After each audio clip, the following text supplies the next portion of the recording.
Joy of joys, we're back again with another Summon Showcase.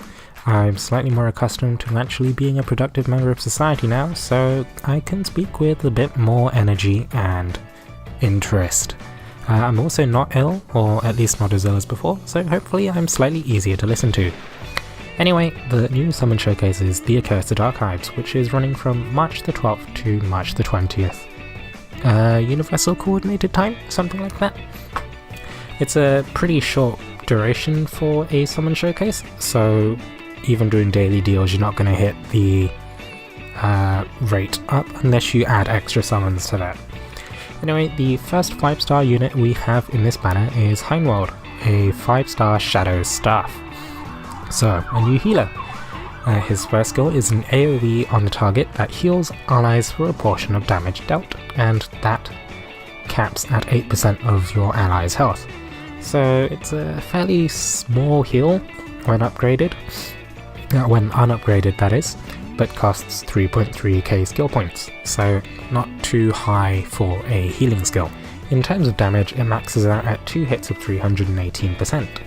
In comparison, Orion, a 3-star Fire Staff, deals 1 hit of 562%, but consider the fact that he's also 3 stars, so has those lower stat caps. Heinwald's second skill gives a 20% strength buff to himself, 10% for allies, and powers up his first skill. When powered up, the first skill gains a small flat heal to the rest of the party, as well as healing for more of the damage dealt, which results in a fairly decent heal, and this skill costs about just over 4,000 skill points, so should be up quite often. Heinwald has your standard healer's co-abilities for bonus healing potency, and in terms of abilities he has 30% skill damage when his hit points are over 70%, paralysis res, and 100% skill prep. Thankfully, the skill damage synergizes with his first skill. Paralysis res enables him for something like High Jupiter, and 100% skill prep also means that for High Jupiter he might be able to heal from the initial blast that you typically get in a High Dragon trial. In terms of weapons available, the 5-star Tier 3 Shadow Staff has a unit-based AoE that deals 1 hit of 680 to 755% shadow damage to surrounding enemies. This actually synergizes with Heinwald's first skill, but considering that healers typically want to be healing instead of dealing damage, we'll have to see whether this is actually useful. The 4-star Tier 3 Shadow Staff has a strength buff of up to 35% for 5 seconds. This also kind of synergizes with the first skill, just in case Heinwald isn't actually dealing enough damage to reach the hit point healing cap of the first skill, but otherwise not a terribly useful skill on the staff, because, you know, a 5-second buff isn't going to be terribly useful for that long anyway. Overall, in terms of healers with paralysis res that are also shadow oriented, Cleo is the only other shadow healer with paralysis res, and so Heinwald presents an alternative that is slightly more offensively focused. The 5-star Shadow Axe unit added in the Summon Showcase is Curran, who has an attack designation. His first skill is an AoE in front of him with 3 smaller hits and then 1 large hit. It also lowers the defense of targets by 5%.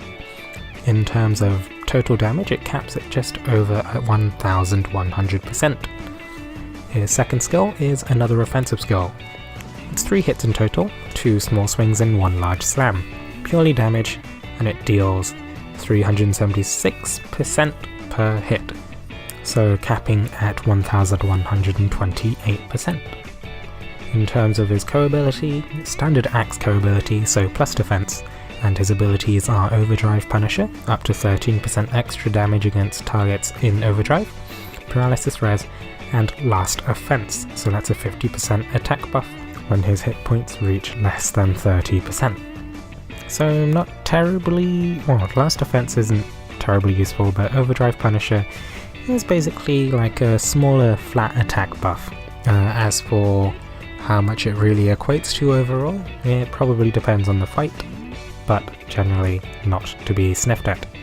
In terms of the weapons available to Curran, the 5-star Tier 3 Shadow Axe gives a up to 50% buff to crit damage for 20 seconds. If Vanessa is any sort of example to be followed, then you're actually better off not using the skill at all and just using the axe as a stat stick. The 4-star tier 3 Shadow Axe has 2 hits of up to 570% shadow damage, and I've actually built one of my own for Cygames, so the axe isn't too bad overall, but the skill of the 5-star one isn't really anything to be used. And now for the 5-star Shadow Dragon added in this showcase, it's Nyarlathotep. I hope I pronounced that correctly. Anyway, the bonus that Nyarlathotep gives you is up to 50% strength boost when your hit points are over 30%, and a shield for 60% of your hit points when your HP drops to 30% or probably below as well. Well, looking at the hit points thing, you're probably only ever going to have one of those bonuses active at a time, because if your hit points have dropped to 30% or below, then it's more likely than not going to be below 30%. The 50% strength buff actually means that for the permanent dragon pool, and this is the highest strength bonus you're going to get, the only higher bonus is Marisha 10, and Marisha 10 was in the limited banner, so not available at the moment. Nyarlathotep's skill is a lunge and a spin, so in terms of hitboxes, then it's probably quite similar to Juggernaut, but the spin AoE is going to be a larger one than the small explosion that Juggernaut gets at his head. Still, this is the highest strength bonus dragon currently in the permanent shadow pool, so if you need a good shadow dragon, then yeah, this one's okay. It's the best you're going to get at the moment.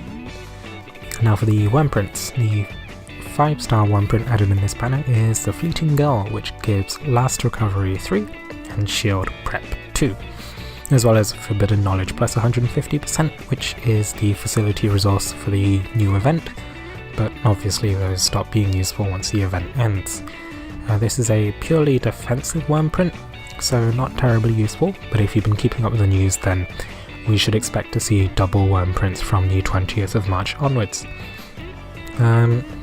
Meta-wise, it's probably not going to be a terribly useful print, but this might help some units tackle some dragon trials that they weren't able to before. The 4-star print added in this showcase is First Rate Hospitality, which gives a up to 8% strength double buff, and also a 5% strength buff when your hit points are over 70%. And finally, Forbidden Knowledge plus 100%, but yeah, event bonuses, we don't really care about those. But either way, it's damage upon damage, and lots of potential when a team is able to trigger the double buff often. I think that actually in this showcase the 4-star print is better than the 5-star one, and being a 4-star print you're more likely to get it than the 5-star one. So yeah, it's a decent print. I wouldn't be too upset to get quite a few of these if I were to pull a lot. And the 3-star print added in this showcase is the Heretic's Laboratory. Gives shadow units skill haste up to 5% and arcane tomes plus 75%. It's a fairly boring print, but it'll help you get some more tomes for upgrading the facility, but you know, I'd probably just use it for the event bonus and then stop using it afterwards, and maybe even trade it in for Eldwater. In terms of the older content that has a bonus for this showcase, we've got Kleiman and Silka. Kleiman is a shadow staff user, and Silka is a mixed bonus shadow dragon. Either of these are, well, they're both okay. Kleiman, if you don't have him, then sure, you'd be happy to get him, otherwise he's Eldwater. And Silka, well, mixed bonus dragons aren't terribly useful at the moment, but you might consider putting it on a ranged unit just to give them a bit more survivability. All in all, I'd say that this showcase is quite a welcome addition because it adds extra units to the shadow unit pool. Since launch we haven't actually had much extra in terms of shadow units and dragons and such, so hey, now we have more shadow units.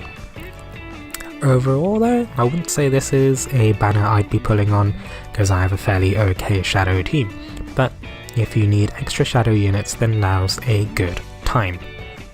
I mean, basically I've repeated the fact that I generally don't pull on non-limited showcases, but hey, I'm not your boss. Pull if you want. I wish you luck in your upcoming pulls.